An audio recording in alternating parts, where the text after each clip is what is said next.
ডিম সেদ্ধ কিংবা অমলেট করার ঝামেলা ছাড়াই কিভাবে ঝটপট একটা ডিমের রেসিপি তৈরি করে নেওয়া যায় সেটাই আজকে আপনাদের সাথে শেয়ার করছি। আর এটাকে বলা হয় ডিমের তেলানি। বেসিক্যালি এটা রংপুর দিনাজপুর অঞ্চলের রেসিপি।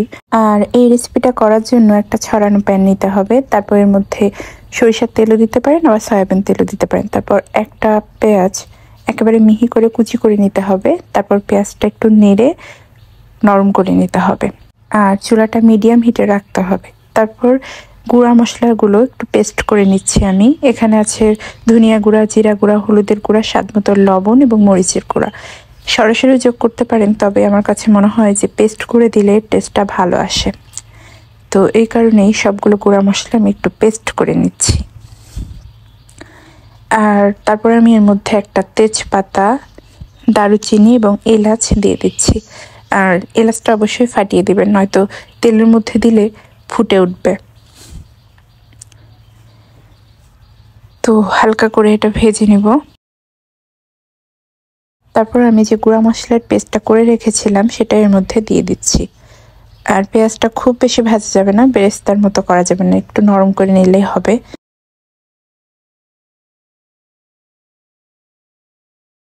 এরপর একে একে সব বাটা মশলাগুলো যোগ করে দিতে হবে। আমি এখানে একটু জিরা বাটা দিয়ে দিলাম।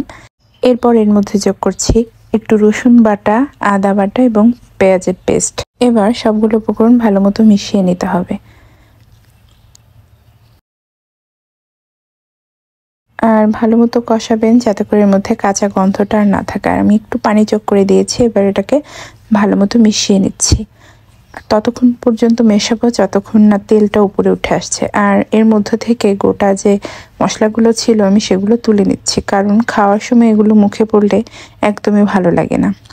এই কারণেই দারুচিনি, এলাচ কিংবা তেজপাতা যেটা ছিল সবগুলো তুলে নিয়েছি। এবার আর একটু পানি যোগ করে ভালো মতো কষিয়ে নিচ্ছি, যাতে করে একদমই কাঁচা গন্ধটা না থাকে।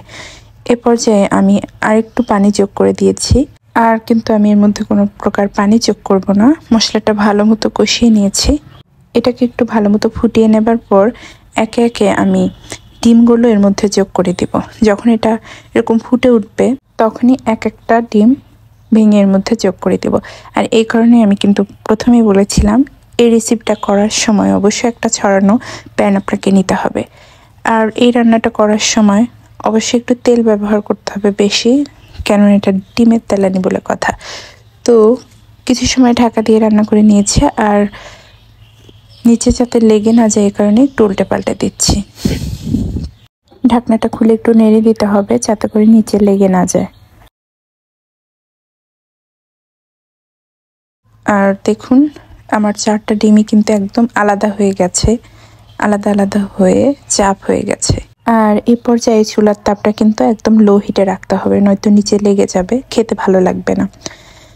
তো যখন তেলটা একদম উপরে উঠে আসবে, ঝোলটা একেবারে শুকিয়ে যাবে, এরকম মাখো মাখো হয়ে আসবে, তখন কিন্তু চুলাটা বন্ধ করে দিতে হবে। আর শেষ পর্যায়ে আপনারা কিন্তু চাইলে এর উপর দিয়ে একটু কাঁচা লঙ্কা কিংবা ধনেপাতা কুচিও দিয়ে দিতে পারেন। আমার কাছে ধনেপাতা ছিল না, এই কারণে দিইনি, ওটা দিলে টেস্ট বেশ ভালো আসে। এই রেসিপিটা গরম ভাতের সাথে দুর্দান্ত লাগে। রান্নাটা শেষ করে গরম ভাতের সাথে যদি এরকম খেয়ে ফেলেন তাহলে এর আসল টেস্টটা বুঝতে পারবেন। আর কোনো রকম ঝামেলা ছাড়াই খুবই অল্প সময়ের মধ্যে কিন্তু এই রান্নাটা করে নেওয়া যায়, আর খেতেও কিন্তু হয় দুর্দান্ত।